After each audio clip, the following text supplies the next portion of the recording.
এই জায়গাটা খুব অদ্ভুত লাগছে, নিয়ে আসতে হবে। ভিউ দরকার নীলা, সবাই বলে এই বাড়িতে কেউ রাত কাটাতে পারে না। আজ যদি কিছু পাই, ভিডিও ভাইরালে। ওই বাড়িতে যাবেন না বাবারা। কেন, কি আছে? শেষ দরজাটা ওটা খুললে আর ফেরা যায় না। দরজাটা নিজে নিজে বন্ধ হলো। শান্ত থাকো, এগুলো সব মনের ভুল। রাহুল, তুমি আমাকে ডাকছে? না তো। এই ছবিগুলো, এদের চোখ কাটা। আমার খুব খারাপ লাগছে, চল ফিরে যাই। একটু অপেক্ষা করো।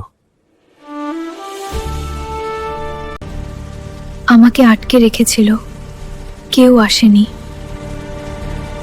এই বাড়ি ছাড়তে চাইলে একজনকে এখানে থাকতে হবে। এটা কি বলছো? রাহুল, আমাকে ছেড়ে যেও না। একজন মেয়ে অচেতন অবস্থায় পাওয়া গেছে। নীলা বেঁচে গেছে। এখন তুমি আমার জায়গায়। শেষ দরজাটা আবার বন্ধ হলো, পরের শিকারের অপেক্ষায়।